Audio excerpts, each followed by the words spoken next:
അങ്കമാലിയുടെ മണ്ണിൽ സ്വതന്ത്ര പരീക്ഷണങ്ങൾ ഉപേക്ഷിക്കുകയാണ് CPM. നിലമ്പൂരുകാരൻ കൂടിയായ M. സ്വരാജിനെ സ്ഥാനാർത്ഥിയാക്കി CPIMന്റെ വമ്പൻ പ്രഖ്യാപനം. അഭിമാന പോരിൽ പാർട്ടി ചിഹ്നത്തിൽ മത്സരിക്കാൻ CPIM സെക്രട്ടേറിയറ്റിൽ തീരുമാനം.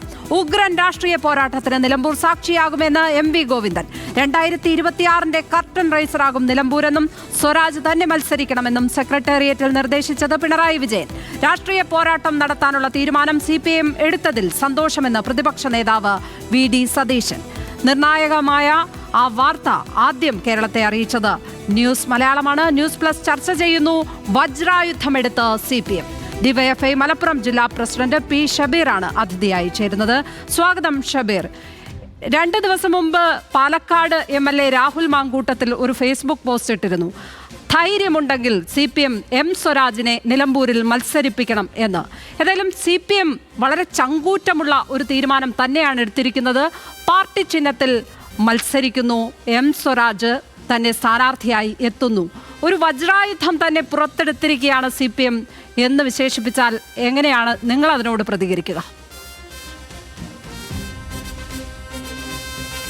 തീർച്ചയായും ഇന്ന് CPIMന്റെ സംസ്ഥാന സെക്രട്ടറി സഖാവ് MV ഗോവിന്ദൻ മാഷ് നിലമ്പൂർ ഉപതെരഞ്ഞെടുപ്പിലെ ഇടതുപക്ഷത്തിൻ്റെ സ്ഥാനാർത്ഥിയെ പ്രഖ്യാപിച്ചത് മുതൽ വലിയ ആവേശത്തിലാണ് ഈ നിലമ്പൂർ മണ്ഡലത്തിൽ കക്ഷി രാഷ്ട്രീയത്തിന് അതീതമായി ഈ മലയോരത്തെ മുഴുവൻ മനുഷ്യരും. പ്രഖ്യാപനം മുതൽ സ്ഥാനാർത്ഥിയെ വരവേൽക്കുന്ന സ്ഥാനാർത്ഥിക്ക് ആവേശകരമായ സ്വീകരണം നൽകാൻ ആവശ്യമായ തയ്യാറെടുപ്പുകളും പ്രകടനങ്ങളും പ്രചരണങ്ങളുമെല്ലാം ഇതിനോടകം തന്നെ ഈ മണ്ഡലത്തിലുടനീളം ആരംഭിച്ചു കഴിഞ്ഞു. ഏറെ ആത്മവിശ്വാസത്തോടു കൂടിയാണ് സഖാവ് M. സ്വരാജിൻ്റെ സ്ഥാനാർത്ഥിത്വത്തെ നിലമ്പൂർ അഭിമുഖീകരിക്കുന്നത്. നേരത്തെ ഇവിടെ പാർട്ടി സെക്രട്ടറി സൂചിപ്പിച്ചതുപോലെ തീർച്ചയായും നല്ല രാഷ്ട്രീയ പോരാട്ടം ഈ മണ്ഡലത്തിനകത്ത് സാധ്യമാകും.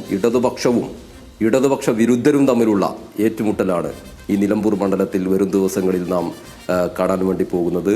കഴിഞ്ഞ 9 കൊല്ലം കേരളത്തിനകത്ത് വിപ്ലവകരമായ വികസന പ്രവർത്തനങ്ങൾക്ക് തുടക്കമിട്ട നിരവധിയായ പദ്ധതി പ്രവർത്തനങ്ങൾ പൂർത്തീകരിച്ച് പ്രോഗ്രസ് റിപ്പോർട്ട് അവതരിപ്പിച്ച് നിൽക്കുന്ന ഈ ഘട്ടത്തിൽ നടക്കുന്ന ഈ ഉപതെരഞ്ഞെടുപ്പിൽ നിലമ്പൂർ മണ്ഡലത്തിലും അതിലേറെ അഭിമാനിക്കുവാനും അതിലുപരി ഞങ്ങൾക്ക് ഈ വികസന പ്രവർത്തനങ്ങളിൽ ആരോഗ്യകരമായ അഹങ്കാരവുമുണ്ട്. അത്രമാത്രം വികസന പ്രവർത്തനങ്ങൾ 2000 കോടിയിലധികം രൂപയുടെ വികസന പ്രവർത്തനങ്ങളെ ഒരു മണ്ഡലത്തിൽ മാത്രം മുൻനിർത്തിയാണ് ഞങ്ങൾ ഈ തിരഞ്ഞെടുപ്പിൽ വികസനത്തിൻ്റെ രാഷ്ട്രീയത്തെ മുന്നോട്ട് വെച്ച് ചർച്ചയ്ക്ക് അഭിമുഖീകരിക്കുന്നത്. തീർച്ചയായും സഖാവ് M. സ്വരാജ് നിലമ്പൂർ മണ്ഡലത്തിൻ്റെ ചരിത്ര ഭൂരിപക്ഷത്തോടു കൂടി ജൂൺ 23 വിധിയെടുത്ത് റിസൾട്ട് പ്രഖ്യാപിക്കുമ്പോൾ വിജയിക്കുക തന്നെ ചെയ്യും എന്നതിൽ യാതൊരു തർക്കവും ഈ നാടിന് ഇന്നില്ല. ഷബീർ, സംസ്ഥാന ഭരണത്തിന്റെ വിലയിരുത്തലാകും നിലമ്പൂർ ഉപതെരഞ്ഞെടുപ്പ്. 2026 കർട്ടൻ റൈസറാകും ഉപതെരഞ്ഞെടുപ്പ് എന്നുള്ള വിലയിരുത്തൽ തന്നെയാണോ പ്രാദേശികമായും ഉള്ളത്? ഇവിടെ ഉപതെരഞ്ഞെടുപ്പുകളുടെ ഒരു രാഷ്ട്രീയ സാഹചര്യമെല്ലാം നമുക്ക് നേരത്തെ അറിയാം. സ്വാഭാവികമായും ഇടതുപക്ഷത്തിൻ്റെ തുടർഭരണത്തെക്കുറിച്ചാണ് ഇപ്പോൾ നമ്മുടെ നാട് ചർച്ച ചെയ്തത്. 4 വർഷം പൂർത്തീകരിച്ച ഒരു ഗവൺമെൻറ്റിന് ലെവലേശം ഈ നാട് ഒരു ഭരണവിരുദ്ധ വികാരം എന്ന കഴിഞ്ഞകാല അനുഭവങ്ങളിൽ നിന്ന് വ്യത്യസ്തമായി തുടർച്ചയായ അധികാരത്തിലേറിയത് മുതൽ ഇപ്പോൾ 9 വർഷം പൂർത്തിയാകുമ്പോഴും 3ാം ഭരണത്തെക്കുറിച്ചാണ് നമ്മൾ ഉൾപ്പെടെയുള്ള നാടാകെ മലയാളക്കരയാകെ ചർച്ച ചെയ്യുന്നത്. ഈ വികസനത്തിനൊരു തുടർച്ച വേണം. തീർച്ചയായും നിലമ്പൂർ ഉപതെരഞ്ഞെടുപ്പും ആ വികസന തുടർച്ചയ്ക്ക് ഇടതുപക്ഷ ജനാധിപത്യ മുന്നണിയുടെ ഗവൺമെൻറ്റിൻ്റെ വികസന തുടർച്ചയ്ക്കൊരു ചൂണ്ടുപലകയായി ഈ ഉപതെരഞ്ഞെടുപ്പ് മാറുമെന്നതിൽ സംശയമില്ല. ഇന്ന് പ്രതിപക്ഷ നേതാവിന്റെ പ്രതികരണം ഇങ്ങനെ ഒരു രാഷ്ട്രീയ പോരാട്ടത്തിന് തയ്യാറായ CPM ഇങ്ങനെ ഒരു രാഷ്ട്രീയ പോരാട്ടത്തിന് തയ്യാറായതിൽ സന്തോഷമെന്ന് പറയുമ്പോഴും ഒരു കാര്യം കൂടി പറഞ്ഞു. ഇന്ന് രാവിലെ കൂടി ഞങ്ങളുടെ പാളയത്ത് നിന്ന് ആരെയെങ്കിലും അപ്പുറത്തേക്ക് ചാടിക്കാനുള്ള ശ്രമം നടത്തിയെന്ന്, പാലക്കാട് മോഡലിൽ ഒരു സ്ഥാനാർത്ഥിക്കായി ശ്രമം നടത്തിയെന്ന ഗുരുതരമായ ആരോപണം കൂടി ഉയർത്തിയിട്ടുണ്ട് പ്രതിപക്ഷ നേതാവ് ഈ വാർത്തയ്ക്ക് പിന്നാലെ. അതെല്ലാം പ്രതിപക്ഷ നേതാവിനെ നമ്മൾ കഴിഞ്ഞ കാലങ്ങളിൽ കണ്ടുകൊണ്ടിരിക്കുന്നതാണ്. അദ്ദേഹത്തിൻ്റെ വില കുറഞ്ഞ, ഒട്ടും രാഷ്ട്രീയമില്ലാത്ത ഒരു രാഷ്ട്രീയ തിരഞ്ഞെടുപ്പ് എന്ന് പറയുമ്പോഴും ഒട്ടും രാഷ്ട്രീയമല്ലാത്ത ആരോപണം കഴിഞ്ഞ കാലങ്ങളിൽ അദ്ദേഹത്തിൻ്റെ നേതൃത്വത്തിൽ ഈ കേരളത്തിലെ സർക്കാരിനെതിരെ ഉന്നയിച്ച നിരവധിയായ അഴിമതി ആരോപണങ്ങൾ, ഉണ്ടയില്ലാ വെടികൾ, ബഹുമാനപ്പെട്ട കോടതി ഉൾപ്പെടെ ഇതിനോടകം തന്നെ തള്ളിക്കളഞ്ഞ നിരവധിയായ ആരോപണങ്ങളുണ്ട്. അത്തരം കക്ഷി രാഷ്ട്രീയം മാത്രമാണ് അത്തരം ആരോപണങ്ങൾക്ക് പിന്നിൽ. അതിൽ തീർച്ചയായും ഇവിടെ അത്തരത്തിലൊരു വസ്തുതാപരമായ സാഹചര്യവും ഇല്ല. ഇടതുപക്ഷം സ്ഥാനാർത്ഥിയെ പ്രഖ്യാപിക്കുന്നതൊക്കെ നേരത്തെ തന്നെ പറഞ്ഞിട്ടുണ്ട്. ജൂൺ 2-നാണ് ഇവിടെ നോമിനേഷൻ തീയതി. പാർട്ടി സെക്രട്ടറി ഇവിടെ തിരഞ്ഞെടുപ്പ് പ്രഖ്യാപിച്ച വേളയിൽ തന്നെ ഒരാഴ്ചക്കകം ഞങ്ങൾ സ്ഥാനാർത്ഥിയെ പ്രഖ്യാപിക്കുമെന്ന് പറഞ്ഞ് കൃത്യം 30-ാം തീയതി സ്ഥാനാർത്ഥിയെ പ്രഖ്യാപിച്ചിരിക്കുന്നു. ആ സ്ഥാനാർത്ഥി ഇവിടെ സുപരിചിതനായ ഈ മണ്ഡലത്തിലെ ഓരോ മനുഷ്യർക്കും വളരെ ആവേശകരമായ ഓർമ്മകളും അതോടൊപ്പം തന്നെ നേരിട്ട് ബന്ധവുമുള്ള ഒരു സ്ഥാനാർത്ഥി കൂടിയായതിൽ ഞങ്ങൾക്കേറെ അഭിമാനവുമുണ്ട്. തീർച്ചയായും ഇവിടെ രാഷ്ട്രീയമായ പോരാട്ടത്തിനെയാണ് ഇടതുപക്ഷം മുന്നോട്ട് വെക്കുക. അത്തരം പോരാട്ടങ്ങളിൽ ഇത്തരം വില കുറഞ്ഞ ആരോപണങ്ങൾക്ക് മറുപടി പറയാതിരിക്കലാണ് ഉചിതം എന്നതാണ് ഞങ്ങൾ വിശ്വസിക്കുന്നത്. ഷബീർ, 24 മണിക്കൂറിനുള്ളിൽ സ്ഥാനാർത്ഥിയെ പ്രഖ്യാപിക്കും എന്ന് UDF പറഞ്ഞെങ്കിലും കുറച്ച് നീണ്ടുപോയി. എങ്കിലും വളരെ നേരത്തെ ആര്യാടൻ ഷൗക്കത്തിനെ അവർ പ്രഖ്യാപിച്ചു. ലീഗ് ആകട്ടെ അവിടെ ഇനിയൊരു ജയം കൂടിയേ തീരൂ. കാരണം 2026 കർട്ടൻ റൈസറായിട്ട് തന്നെയാണ് അവരും ഇതിനെ കാണുന്നത്. അതുകൊണ്ട് എങ്ങനെയും ജയിച്ചേ തീരൂ എന്ന നിലയിൽ പൊരിഞ്ഞ വർക്കാണ് അവിടെ ലീഗുമൊക്കെ നടത്തുന്നത്. അപ്പോൾ തീപ്പൊരി പോരാട്ടമായിരിക്കും എന്ന കാര്യത്തിൽ ഒരു സംശയവും വേണ്ട.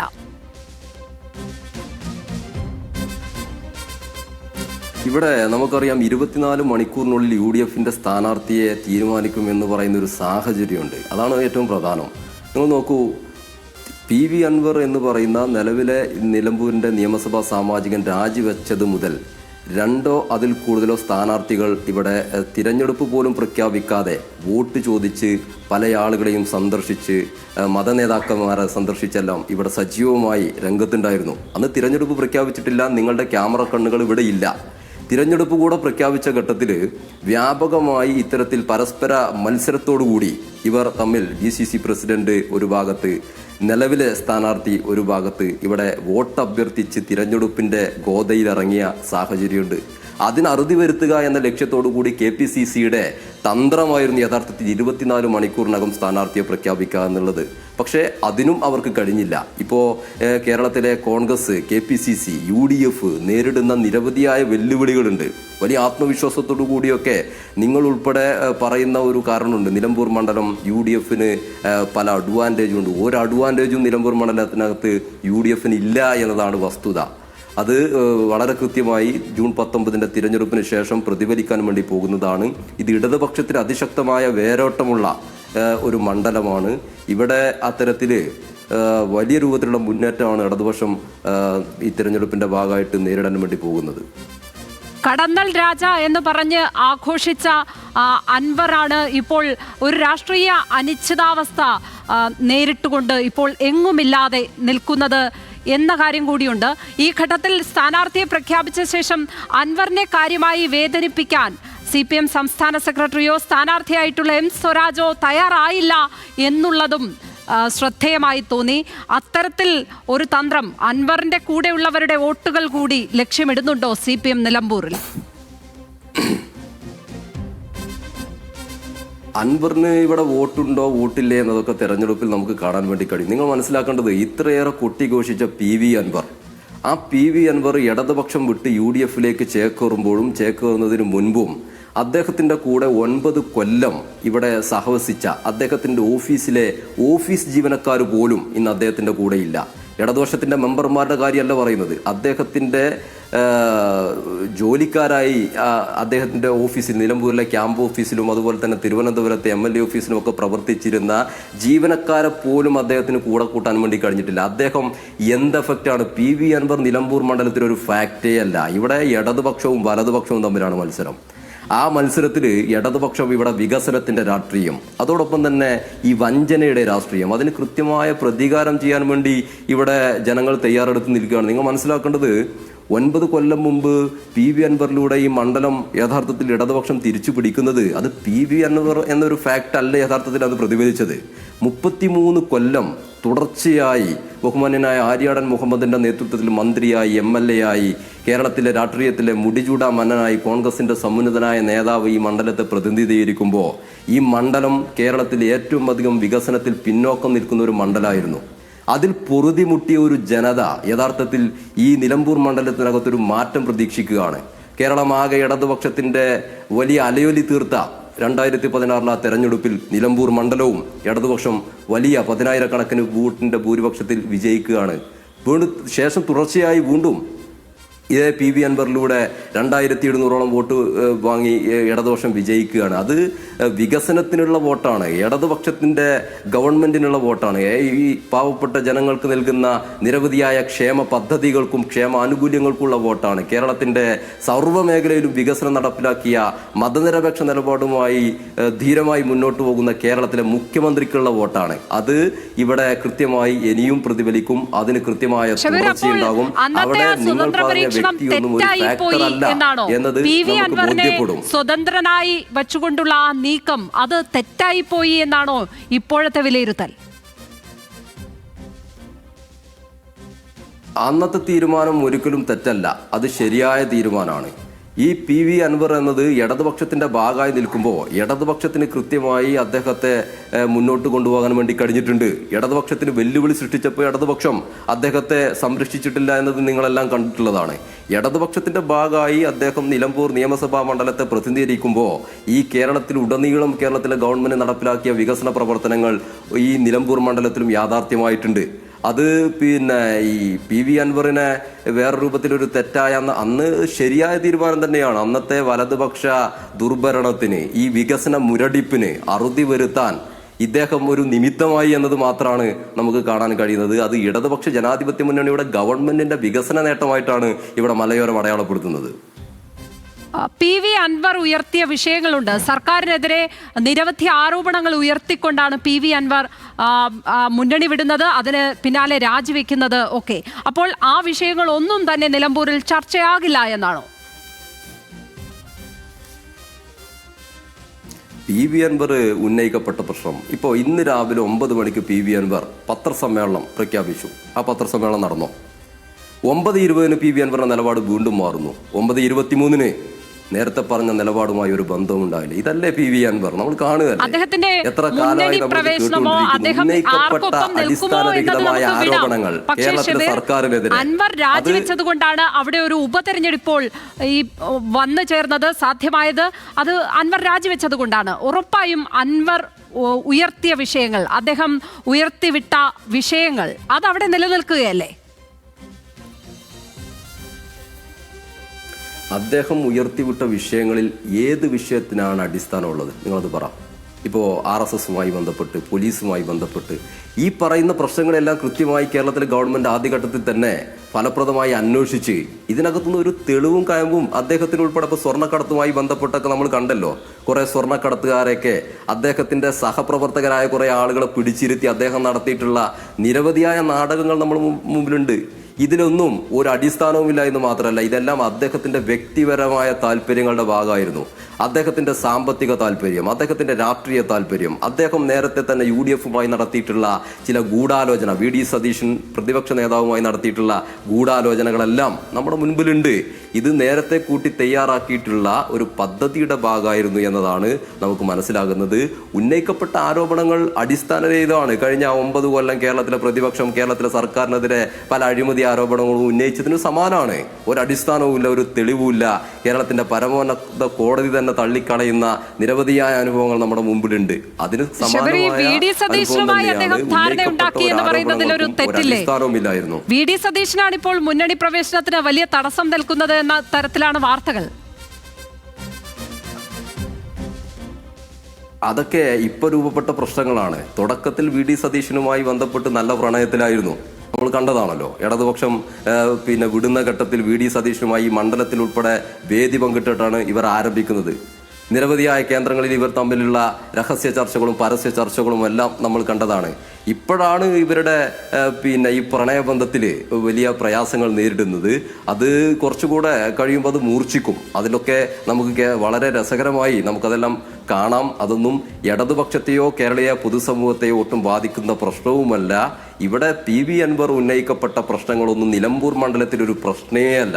ഇവിടെ കഴിഞ്ഞ 9 കൊല്ലം ഇടതുപക്ഷ ജനാധിപത്യ മുന്നണി നടപ്പിലാക്കിയ വികസനങ്ങളുടെ നേരനുഭവമുള്ള ആളുകളാണ്. ആ വികസനങ്ങളുടെ നേരനുഭവം, അതിനാണ് ഇവിടുത്തെ ജനങ്ങൾ മുൻകൈയും പ്രയോറിറ്റിയും നിശ്ചയിക്കുന്നത്. ഒരു മുന്നണി മറ്റൊരു എം സ്വരാജിനെതിരായ വലിയ ആരോപണം ഉയർത്തപ്പെടുന്നത്, പൊതുവെ നിരീക്ഷിക്കുന്നത്, ഇടത് തരംഗം ആഞ്ഞടിച്ച ഒരു തുടർഭരണം ലഭ്യമായ തെരഞ്ഞെടുപ്പിൽ പോലും അദ്ദേഹത്തിന് ജയിക്കാൻ കഴിഞ്ഞില്ല. അങ്ങനെ ഒരു സ്ഥാനാർത്ഥിയെ എങ്ങനെയാണ് നിലമ്പൂരിൽ ജയിക്കുക എന്നുള്ള വിമർശനം ഉയരുന്നുണ്ട് ഈ ഘട്ടത്തിൽ. എം സ്വരാജിന്റെ പേര് ഉയരുമ്പോൾ, ആ സ്ഥാനാർത്ഥി പ്രഖ്യാപനം വരുമ്പോൾ. കേരളത്തിൻ്റെ രാഷ്ട്രീയ ചരിത്രത്തിൽ അങ്ങനെ ഏതെങ്കിലും തിരഞ്ഞെടുപ്പുകളുടെ പരാജയവും അതല്ലെങ്കിൽ വിജയവും കണക്കിലാക്കിയിട്ട് ഇങ്ങനെ വ്യക്തിപരമായി വിലയിരുത്തൽ നടത്തുന്നതിൽ എന്ത് വസ്തുതയാണുള്ളത്? ഇപ്പോൾ തൃപ്പൂണിത്തുറയിൽ നിങ്ങൾ നോക്കൂ, നിങ്ങൾക്കെല്ലാം അനുഭവമുള്ളതല്ല, നിങ്ങളുടെ എല്ലാം സ്റ്റുഡിയോയുടെ എല്ലാം സമീപമായിരിക്കുമല്ലോ എറണാകുളത്തെ തൃപ്പൂണിത്തുറ. ആ തൃപ്പൂണിത്തുറയിൽ 5 കൊല്ലം കൊണ്ട് വികസന വിപ്ലവം, നേരത്തെ നിലമ്പൂരിനകത്ത് സൂചിപ്പിച്ചതുപോലെയുള്ള നിരവധിയായ റോഡും പാലവും അവിടുത്തെ ട്രാഫിക് ജാം ഉൾപ്പെടെ പരിഹരിക്കുന്ന വിപ്ലവകരമായ വികസന പദ്ധതികൾ ഇതേ സഖാവ് എം സ്വരാജിന്റെ നേതൃത്വത്തിൽ സാമാജികനായപ്പോൾ നടത്തിയതിന് അനുഭവം നമുക്കുണ്ട്. നിയമസഭക്കകത്ത് കേരളത്തിൽ ഏറ്റവും നല്ല ഒരു MLA എന്നുള്ള നിലയിൽ അദ്ദേഹം നിരവധിയായ ഇടപെടലുകൾ നടത്തിയ, ഭരണഘടനാപരമായ പ്രശ്നങ്ങൾ ഉൾപ്പെടെ കൃത്യമായി ഇടപെട്ടതിൻ്റെ അനുഭവം നമുക്കുണ്ട്. അദ്ദേഹം പരാജയപ്പെടുമ്പോൾ അവിടുത്തെ UDFന്റെ സ്ഥാനാർത്ഥി അന്ന് ഉന്നയിക്കപ്പെട്ട പ്രശ്നം ഇന്ന് പരമോന്നത കോടതിയിലാണുള്ളത്. നിങ്ങൾ മനസ്സിലാക്കണം. മതത്തിൻ്റെയും ജാതിയുടെയും വർഗീയ കാടിറക്കി തിരഞ്ഞെടുപ്പിനെ അഭിമുഖീകരിച്ച് തെറ്റിദ്ധാരണ പടർത്തി ജനങ്ങൾക്കിടയിൽ ഇത്തരത്തിലുള്ള വിഭജനം സൃഷ്ടിച്ചാണ് അദ്ദേഹത്തിൻ്റെ ഈ വികസന വിപ്ലവത്തിന് അവിടെ അറുതി വരുത്താൻ UDFന് കഴിഞ്ഞിട്ടുള്ളത്. അതിൻ്റെ വിശദാംശങ്ങളിലേക്കൊന്നും ഈ ഘട്ടത്തിൽ പോകണ്ട. ഇവിടെ സഖാവ് എം സ്വരാജിനെ സംബന്ധിച്ച് അത്തരത്തിൽ കേരളത്തിൽ എവിടെയും അങ്ങനെ ഒരു ആക്ഷേപമില്ല. അതെല്ലാം പ്രതിപക്ഷത്തിൻ്റെ ഭയപ്പാട് കൊണ്ട് ഉന്നയിക്കുന്ന ബാലിശമായ ന്യായവാദങ്ങളാണ്. ആ നിലയിൽ മാത്രമാണ് നമ്മൾ കാണുന്നത്. ഇവിടെ എല്ലാ അർത്ഥത്തിലും സഖാവ് എം സ്വരാജിനെ ആവേശകരമായ സ്വീകരണമാണ് ഈ മണ്ഡലം കക്ഷി രാഷ്ട്രീയത്തിന് അതീതമായി നിൽക്കുന്നത്. വലിയ പ്രതീക്ഷയാണ്, വലിയ ആത്മവിശ്വാസമാണ് ഈ തിരഞ്ഞെടുപ്പിൽ.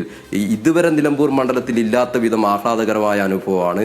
പാർട്ടി ചിഹ്നത്തിൽ ഒരു സ്ഥാനാർത്ഥി വരും ദിവസങ്ങളിൽ. നാളെ സഖാവ് എം സ്വരാജിന്റെ സ്വീകരണം നിലമ്പൂർ റെയിൽവേ സ്റ്റേഷനിൽ രാവിലെ 10 മണിക്ക് ആരംഭിച്ച് ഈ മണ്ഡലം അതിനെ വരവേൽക്കുകയാണ്. അതുകൊണ്ട് അത്തരത്തിലുള്ളതെല്ലാം UDFന്റെ ഭയപ്പാടിൻ്റെ ഭാഗമായിട്ടുള്ള ആരോപണങ്ങൾ മാത്രമായിട്ടാണ് ഞങ്ങൾ കാണുന്നത്. മറ്റൊരു കാര്യം കൂടെ സൂചിപ്പിക്കാനുള്ളത്, നിങ്ങളുടെ തന്നെ ഒരു പ്രതീതി നിർമ്മാണമുണ്ട്. നിലമ്പൂർ മണ്ഡലം UDFന് അനുകൂലമാണ്. അത് തെറ്റായ ഒരു പ്രതീതി നിർമ്മാണമാണ്. 82 മുതൽ 2014 വരെ ആര്യാടൻ മുഹമ്മദ് തുടർച്ചയായി 2016 വരെ ഇവിടെ ഉണ്ട്. അത് വസ്തുതയാണ്. അത് ആര്യാടൻ മുഹമ്മദ് എന്നൊരു വ്യക്തിയിൽ മാത്രം ഒതുങ്ങി നിൽക്കുന്നതാണ്. യഥാർത്ഥത്തിൽ ഈ മണ്ഡലം രാഷ്ട്രീയമായി ഇടതുപക്ഷത്തിന് അതിശക്തമായ വേരോട്ടമുള്ള മണ്ഡലമാണ്. 7 തവണ ഈ മണ്ഡലത്തിനകത്ത് ഇടതുപക്ഷത്തിൻ്റെ വിവിധങ്ങളായിട്ടുള്ള സ്ഥാനാർത്ഥികളെ ഇടതുപക്ഷത്തിൻ്റെ ചിഹ്നത്തിൽ, CPIMന്റെ ചിഹ്നത്തിൽ സ്വതന്ത്രന്മാരായി എല്ലാം വിജയിപ്പിച്ചെടുത്ത മണ്ഡലമാണ്. ഈ മണ്ഡലത്തിൽ നിങ്ങൾ പറയുന്ന ഒരു കണക്കുണ്ട്, ഇവിടെ നിലവിലുള്ള തദ്ദേശ സ്ഥാപനങ്ങളുടെ കണക്ക്. ആ കണക്ക് നിങ്ങൾ പറയുന്നത് സാധാരണഗതിയിൽ 7 പഞ്ചായത്തുകളിൽ 5 അല്ലെങ്കിൽ 8 പഞ്ചായത്ത്, മുനിസിപ്പാലിറ്റി ഉൾപ്പെടെ 8 പഞ്ചായത്തുകളിൽ 5 നിങ്ങൾ പറയുന്നത് UDF ആണ് എന്നതാണ്. നിങ്ങൾ നോക്കൂ, ഇതിനൊന്നും ഒരു സ്ഥായിയായ സ്വഭാവമല്ല. ഈ പറയപ്പെടുന്ന പഞ്ചായത്തുകളെല്ലാം ഇടതുപക്ഷം ഭരിച്ച പഞ്ചായത്തുകളാണ്. ചുങ്കത്തറ പഞ്ചായത്ത് ഇപ്പോൾ UDF ആണ്, 1 വോട്ടിൻ്റെ ഡിഫറൻസ് ആണ്. 33 കൊല്ലം ഇടതുപക്ഷം ഭരിച്ച പഞ്ചായത്താണ്. 12.5 കൊല്ലം എടക്കര പഞ്ചായത്ത്, ഇപ്പോൾ UDF ഭരിക്കുന്ന പഞ്ചായത്ത് ഇടതുപക്ഷം ഭരിച്ചിട്ടുണ്ട്. അങ്ങനെ പോത്തുകല്ലും കരുളായിലും എല്ലായിടത്തും. അത് മാത്രമല്ല, ഒരൊറ്റ കണക്കൂടെ ഞാൻ പറയാം. ഇതെല്ലാം നിങ്ങൾ വരും ദിവസങ്ങളിൽ ചർച്ചക്കെടുക്കേണ്ട ഏറ്റവും പ്രധാനപ്പെട്ട ഒരു പ്രശ്നമാണ്. ഈ മണ്ഡലത്തിൽ ആകെയുള്ള തദ്ദേശ വാർഡുകൾ 155ആണ്, 156ആണ്. ആ 156 വാർഡുകളിൽ 77 വാർഡിലും LDFന്റെ ജനപ്രതിനിധികളാണ്. 76 UDFും ഒരു BJP ആണ്. ഇതാണ് ഈ മണ്ഡലത്തിലെ രാഷ്ട്രീയ ബലാബലത്തിന്റെ ഒരു വളരെയധികം നന്ദി. ഞങ്ങളുടെ അടുത്ത് ഈ ചർച്ചയ്ക്ക് എത്തിയതിന് ഏതായാലും തികഞ്ഞ ജയപ്രതീക്ഷയിലാണ്, വലിയ ആവേശത്തിലാണ് എം സ്വരാജിനെ സ്ഥാനാർത്ഥിയായി പ്രഖ്യാപിച്ചതോടെ നിലമ്പൂരിൽ ഇടതുപക്ഷം ഉള്ളത്.